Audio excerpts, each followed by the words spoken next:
Hello everyone, this is YLAM here. It's getting towards the holiday season, which means there's going to be a lot of people buying gifts.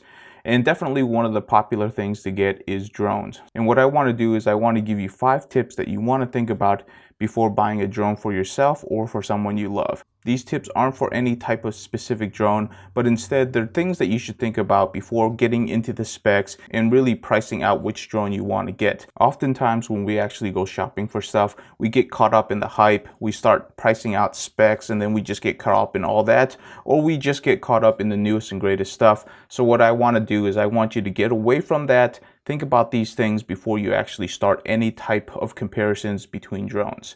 So the first thing that we're going to talk about is, are you new to drones, or is the person that you're buying for new to drones? There is a lot to think about for a person that is completely new to drones. The first and foremost thing is that person mature enough to actually own a drone? A lot of times what I see is that younger people are willing to take more risks that people like me, who's been around the block a few times, aren't willing to do. So this is something that's really important to think about, because you can definitely put drones in places where it shouldn't be. It's something to really think about when you actually buy that drone. Other things to think about is the durability of the drone and also the costs associated with owning that drone. There are many drones out there in which you can compact them down to a smaller size so that they're easy to carry around or travel with. The only issue with that is that because they have these moving joints, they're not as durable, and if you use these arms long enough, they will eventually get loose. This is something to think about, especially if you're owning your first drone, because a few bumps and bruises on those joints and it has a very good chance of breaking. Another thing to think about is cost of ownership, which is buying all the accessories for it. I'm talking about bags, batteries, any type of accessories for the camera like ND filters. They add up very quickly. Oftentimes, the larger the drone, the more expensive the accessory. So these are things that you really have to think about when you're pricing out a drone. What I would recommend if you're a new person is to buy something that's a little bit less expensive. Make sure that you actually want to be in this hobby, or if you're doing it for commercial purposes, that you actually want to do it for commercial purposes, because it is a very tight field when it comes to business use.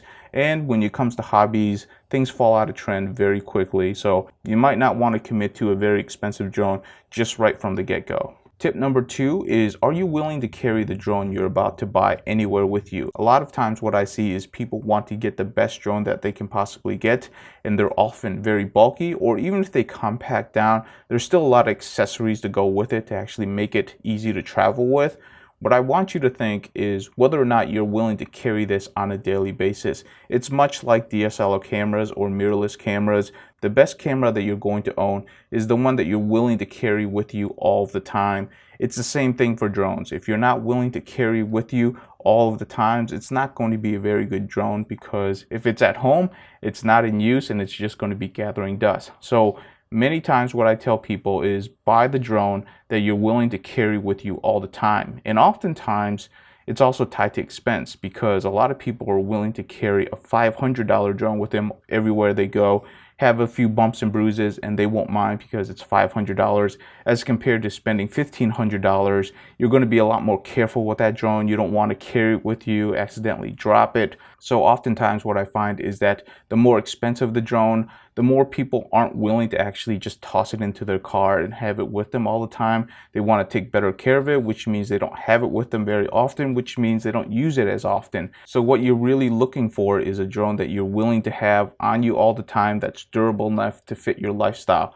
Tip number 3 is the purpose of your drone. A lot of people, once again, buy the best drone that they possibly can, and oftentimes they don't really have a purpose for that drone. And those people, what I find is that they often will use that drone for a couple of days, couple of months, and then they'll forget about it. And they spent a ton of money on this drone when they really didn't need to, because it was just a neat thing to have. It was a hobby thing. They might get it out 1 to 2 times a year, or even just forget about it and give it away to somebody else. So oftentimes what I find is that if you don't have a specific purpose for a drone, you really don't want to buy the most expensive or the best spec drone there is, because oftentimes you're probably not going to be using it on a daily basis. What I find is a lot of people are interested in the technology and they wanted to give it a try, but once they've actually tried it, once they've used it for a couple of times, that shininess wears off, and then they don't really care about that technology anymore. They might have a use for it every once in a while, while for special events or just for something cool to have,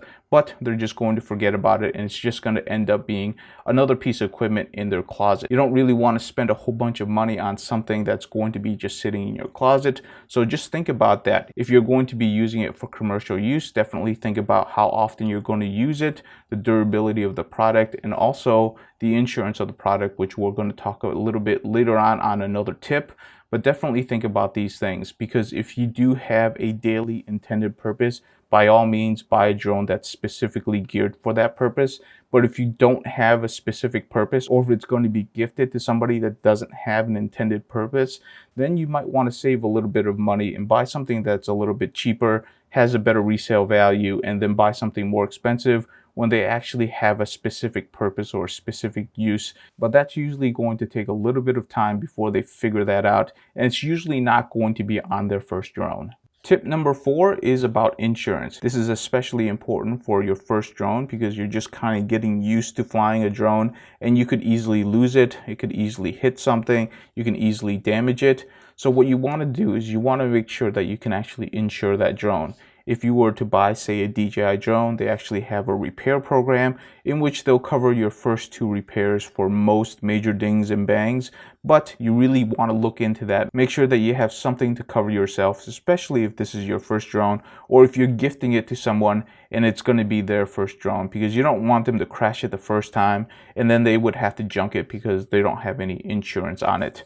There are actually a lot of insurance programs out there, but you do want to be careful because they usually price the insurance based on the drone that you've purchased. So buying an ultra expensive drone as your first drone is not the greatest idea. Instead, you want to buy like a mid-tier or low-tier drone because it's just going to be cheaper to insure.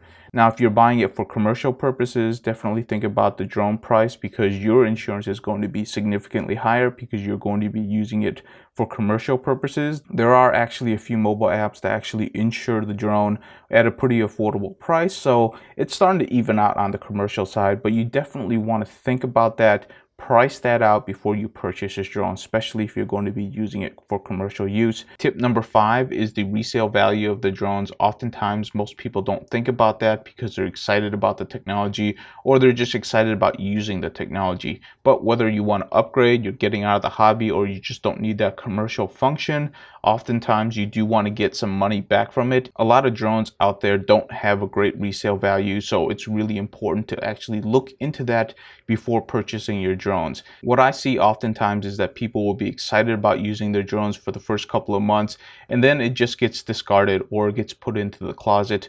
What you want to do instead is you want to actually buy a drone that you can actually resell. There's really only one brand out there with a good resale value, and that's DJI. There are others, they're more specialized, but you definitely want to check into that before you actually buy your drone. This is something that should be very important to the commercial people because you're going to need to keep up with technology. And in order to do that, you're going to have to sell off your old equipment and keep up with the new technology. So definitely think about that, do your research, and then buy accordingly. I do want to add one bonus tip, and that is if you're going to be buying a drone for the first time, you may want to consider buying a refurbished or used drone, but you really want to be careful because drones, because they're flying machines, oftentimes can get beat up pretty easily. So this might not be the greatest thing for you to buy a used drone from a place like eBay or Facebook, but you can buy a refurbished from the manufacturer, which could save you some money. It's the holiday season is coming up, so there are definitely going to be really good sales that come out, but they're usually for the base model of drones. If you actually want a drone that's the mid-tier or the high tier, getting a refurbished one will actually save you some money. And if it's going to be from a manufacturer that's going to come with a nice warranty, you can probably extend that warranty if you want to. That's definitely something to think about because for a lot of people like me who buy a lot of drones, I actually go for the refurbished models or the used models because I want to save a little bit of money.